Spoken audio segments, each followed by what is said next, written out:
करण सिंह धनखड़ जी वो आए और समय सीमा की बाध्यता को रखते हुए अपने विचार प्रकट करें।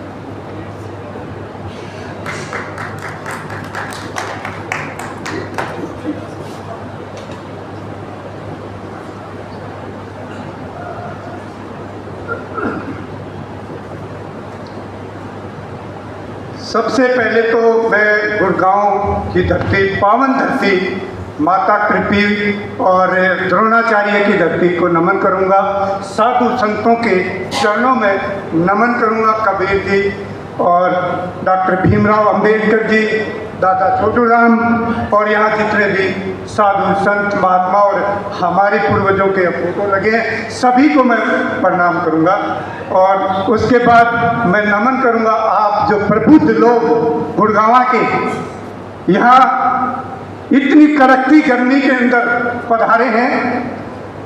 और मैं साधुवाद दूंगा अनिल रंगा और उसकी टीम को। युवा टीम है, बहुत ही बढ़िया टीम है। आप विश्वास करिए, अगर इन्होंने संकल्प किया है तो ये 100% सत्ता में हिस्सेदारी लेकर आएंगे इस बार।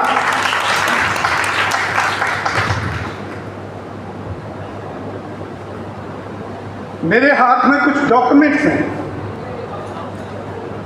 आधार कार्ड है, ड्राइविंग लाइसेंस है, पैन कार्ड है और ये वोटर कार्ड है। पासपोर्ट मैंने कल फूंक दिया क्योंकि उसकी कोई अहमियत नहीं। सरकार कहती है कि ये पासपोर्ट जो है सिर्फ एक ट्रैवल डॉक्यूमेंट है, ना कि आपकी राष्ट्रीयता का प्रमाण पत्र। दोस्तों, अगर इस तरह के डॉक्यूमेंट्स अगर आपके पास भी हैं तो उनको फेंक दीजिए, क्योंकि आप भारत के नागरिक ही नहीं हैं। मैं आपके सामने एक एक चीज को साबित करूंगा कि ये सरकार, ये सत्ता कर क्या रही है। एक रिक्वेस्ट है, लेकिन ऊपर खापर जाओ छू भाई, गणा नाराज भी ना हुई हो। और जब कोई ठीक बात करना हो तो कहीं ताली पीटने की भी जरूरत ना है। लेकिन अगर हाथ मजबूर कर दें और ताली बजने लगे तो फिर रोकियो भी मत बजन दियो। तो मैं ये कह रही, ये मेरा लाइसेंस है।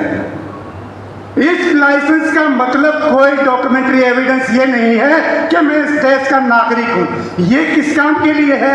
ये है सिर्फ पुलिस के सामने अगर कहीं पकड़े गए तो पुलिस को दिखाने के लिए कि हाँ जी मेरे पास हुनर है, मैं 2 पहिया चला सकता हूँ, 4 पहिया चला सकता हूँ, या मैं हैवी ड्यूटी गाड़ी चला सकता हूँ। सिर्फ इसका प्रमाण पत्र है, ना कि नागरिकता का।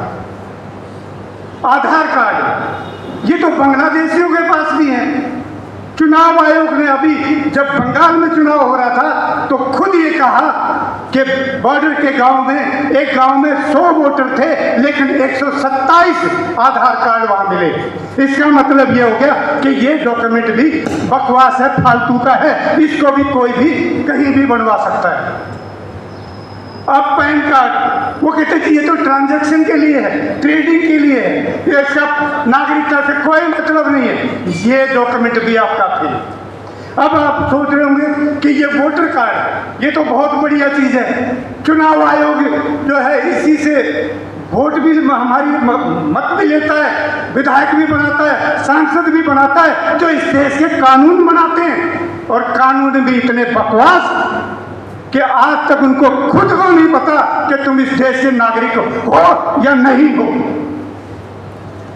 साबित करूंगा एक एक चीज। 1 मिनट रुक जाओ, जो क्लियर है उसको क्लियर करने दो। पॉइंट जो है साबित करूंगा एक एक चीज। आप ये देखिए कि इस देश के प्रधानमंत्री हैं, सबसे बड़ी संवैधानिक पद पर अगर बैठे हैं, प्रधानमंत्री है, राष्ट्रपति हैं, उपराष्ट्रपति हैं, क्या इनके पास कोई डॉक्यूमेंट है कि ये इस देश के नागरिक हैं? अगर नहीं है तो क्यों? अगर विदेश में हमारे किसी भाई बंधु के साथ अगर कोई हादसा हो जाए तो ये सरकार साफ मना कर देगी कि ये हमारा नागरिक नहीं है। क्या ये होना चाहिए इस तरह का? हाथ करके बताओ, क्या ऊपर हाथ करके बताओ कि वास्तव में ये काम सही है या गलत है। हमें इस देश का नागरिक तो होना चाहिए ना, और नागरिक होने के लिए जब तक कोई कागज नहीं है तब तक कैसे पता लगेगा कि हम इस देश के नागरिक हैं। इनको बहुत शौक है, बहुत शौक है कागज देखने का। कागज दिखाओ, कागज दिखाओ। आज मैं इस मंच से चैलेंज करता हूं इस देश के प्रधानमंत्री को कि कागज दिखाओ, आप इस देश के नागरिक हैं या नहीं हैं। इस देश के गृह मंत्री को, इस देश के रक्षा मंत्री जिसके ऊपर हमारी रक्षा की जिम्मेवारी है, उसके पास कागज ही नहीं है कि वो इस देश का नागरिक है भी या नहीं है। तो क्या ये व्यवस्था है? इस घिसी पिटी खराब हो चुकी, जंग लग चुकी व्यवस्था को हमें बदलना होगा, हर हालत में बदलना होगा। और बदलेगी कैसे? बदलेगी जब इस तरह के युवा, अनिल रंगा जैसे युवा सामने आएंगे और इनकी मजबूत टीम सामने आएगी और सत्ता में भागीदारी लेगी, तब ये जो है बदलाव आएगा।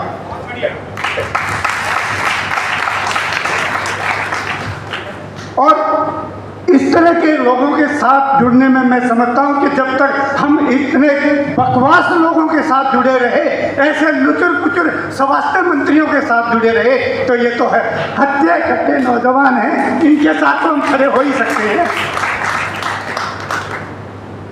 इस देश में एक से एक छांट के तब संवैधानिक पद दिया जाता है कि सबसे गिरा हुआ कौन व्यक्ति है, 5 साल मंदिर को लूटा किसने है, उसको चुनाव आयुक्त बना दो।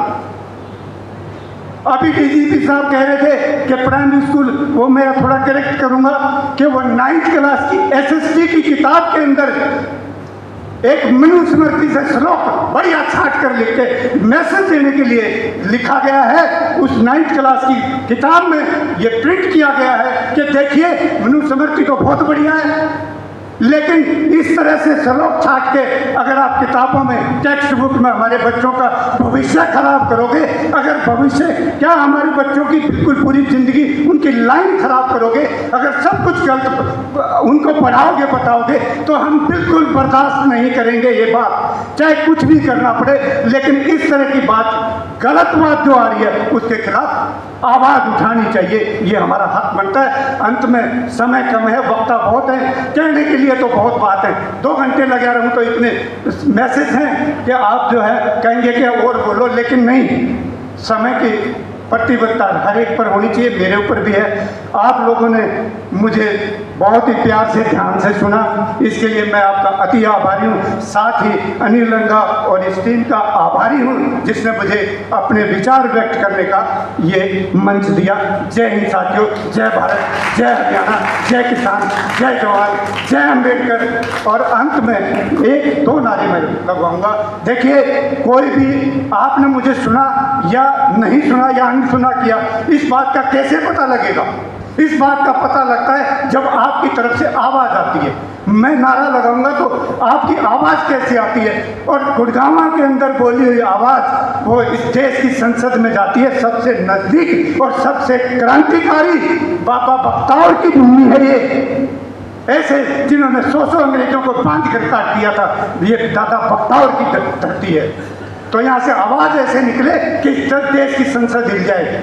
बाबा साहब अम्बेडकर, बाबा साहब अम्बेडकर, दादा छोटू राम, दादा छोटू राम। जय भारत, जय संविधान। बहुत बहुत धन्यवाद कर्ण सिंह धनखड़ जी, जो भी रोहतक से आए हैं और हमारे साथ पूरी ताकत से जुड़े हैं, साथ में मीडिया का भी काम संभाल लेते हैं। तो मल्टी टैलेंटेड और यूथ साथी है, देखने में आपको लगते हैं लेकिन